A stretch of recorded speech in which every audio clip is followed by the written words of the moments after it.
अस्सलामुअलैकुम स्टूडेंट्स, मैं मुदस्सिर कुरैशी और आज मैं फ़र्स्ट ईयर का चैप्टर एक पार्शियल फ्रैक्शन के बारे में था, उसकी लास्ट एक्सरसाइज आपके साथ डिस्कस करने वाला हूं, बताने वाला हूं आपको कि इसके अंदर क्या क्या चीज़ें हैं। तो आइए शुरू करते हैं।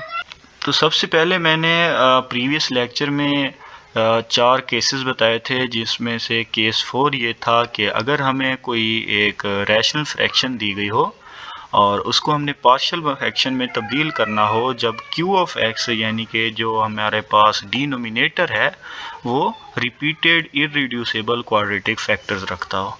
तो प्रीवियस वीडियो में मैंने बताया था कि इररिड्यूसिबल क्वाड्रेटिक फैक्टर्स क्या होते हैं और उसको अच्छी तरह से एक्सप्लेन भी किया था, तो आप जाके देख सकते हैं उसे। इस तरह से आप एग्जाम्पल में भी देखें तो ये एक क्वाड्रेटिक फैक्टर है और ये है भी इररिड्यूसिबल और ये रिपीट हो रहा है 2 टाइम्स। तो इस तरह के क्वेश्चंस हमारे पास एक्सरसाइज 5.4 में आने वाले हैं।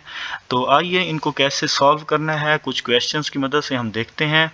सबसे पहले क्वेश्चन नंबर 1 की तरफ देखते हैं। क्या है question number 1? X cube plus 2x plus 2 over X square plus x plus 1 whole square. तो ये एक क्वाड्रेटिक फैक्टर है और इसका स्क्वायर है, तो यानी कि ये रिपीट हो रहा है। तो इसको सॉल्व कैसे करते हैं, चलिए सॉल्यूशन की तरफ। तो सॉल्यूशन में हमने सबसे पहले क्या करना है, इसको पार्शियल फ्रैक्शन में रिजॉल्व कर देना है। तो ये क्वाड्रेटिक फैक्टर है, इसके ऊपर हमने कांस्टेंट का इस्तेमाल करके एक लीनियर फैक्टर बना लेना है। इस तरह से इस स्क्वायर वाला भी ये क्वाड्रेटिक फैक्टर है, इसके ऊपर भी हमने लीनियर फैक्टर बना लेने हैं कांस्टेंट्स का इस्तेमाल करके, और हमने कांस्टेंट्स की वैल्यूज़ फाइंड करके इनको सॉल्व आउट करना है। तो देखिए अब हमने क्या करना है इसमें, इसका एलसीएम जो है ये चीज़, इसको हमने दोनों साइडों से मल्टीप्लाई कर देना है। तो मल्टीप्लाई करने के बाद ये हमारे पास एक इक्वेशन बन जाएगी। अब हमने क्या करना है, मल्टीप्लाई हो गया, इक्वेशन भी बन गई। अब इन दोनों को मल्टीप्लाई अगर हम कर दें आपस में तो ये आंसर हमारे पास बन जाएगा। नेक्स्ट हमने कंपेयरिंग कोएफिशिएंट वाला काम करना है। तो एक्स क्यूब का इस इक्वेशन में इस साइड पर कोई भी दूसरा कोएफिशिएंट नहीं है, तो सिर्फ a आएगा, और इधर एक्स क्यूब का कोएफिशिएंट 1 है तो a इज इक्वल टू 1 हो जाएगा। इसी तरह से x के कोएफिशिएंट के लिए ये, और एक्स स्क्वायर के लिए ये वाली, और x के लिए ये वाली, और x की पावर 0 के लिए ये वाले हमारे पास इक्वेशंस बन जाएंगी। अब हमें a की वैल्यू को पता है, तो हमने क्या करना है, सेकंड इक्वेशन में पुट करके b की वैल्यू निकाल लेनी है। इसी तरह से b की वैल्यू हम फोर्थ इक्वेशन में या थर्ड इक्वेशन में पुट करके c की वैल्यू निकाल सकते हैं। तो इस तरह से हमने कांस्टेंट्स की वैल्यू निकालनी है। आइए देखते हैं। तो a की वैल्यू अब हमें मालूम हो गई, तो b की वैल्यू भी आ गई। इस तरह से c की वैल्यू भी निकाल ली, d की वैल्यू भी निकालनी। अब इन वैल्यू को निकालने के बाद हमने क्या करना है, ये जो हमारे पास जनरल इक्वेशन बनी थी इसमें a b c d इन सब की वैल्यूज़ को जब हम पुट करेंगे तो हमें बस आंसर आ जाएगा।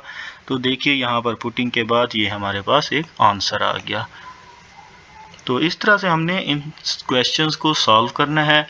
तो आइए एक और क्वेश्चन देखते हैं ताकि मज़ीद समझ आ जाए।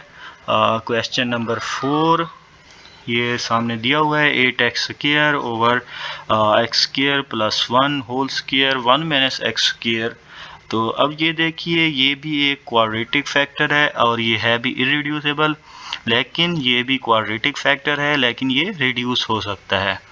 तो पहले हम इसको रिड्यूस कर देंगे। तो सॉल्यूशन देखिए, सॉल्यूशन में क्या है, सबसे पहले हमने इस चीज़ को रिड्यूस कर देना है। ये जो क्वाड्रेटिक फैक्टर रिड्यूसेबल है, तो फार्मूला हमारे पास a square minus b square वाला यूज़ करके ये इसके दो लीनियर फैक्टर्स बना लेने हैं। नेक्स्ट हमने क्या काम करना है, इनके लिए हमने पार्शियल फ्रैक्शन परफॉर्म करनी है। अब ये क्वाड्रेटिक फैक्टर है, इसके ऊपर ax प्लस b एक लीनियर फैक्टर निकालेंगे। इस तरह से इसके स्क्वायर के लिए एक अलहदा से लीनियर फैक्टर निकालेंगे cx प्लस d। इसी तरह से ये जो लीनियर फैक्टर है 1 माइनस एक्स, इसके ऊपर हमने एक कांस्टेंट e लगा दिया। 1 प्लस एक्स के लिए हमने एक कांस्टेंट f लगा दिया।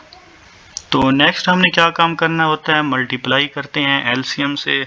तो जब हम मल्टीप्लाई करेंगे तो हमारे पास ये इक्वेशन बच जाएगी, क्योंकि ये ओवरऑल कट हो जाएगी, 8x स्क्वायर बच जाएगा। इसी तरह से जब हम इसको सॉल्व को इस तरह से लिख सकते हैं।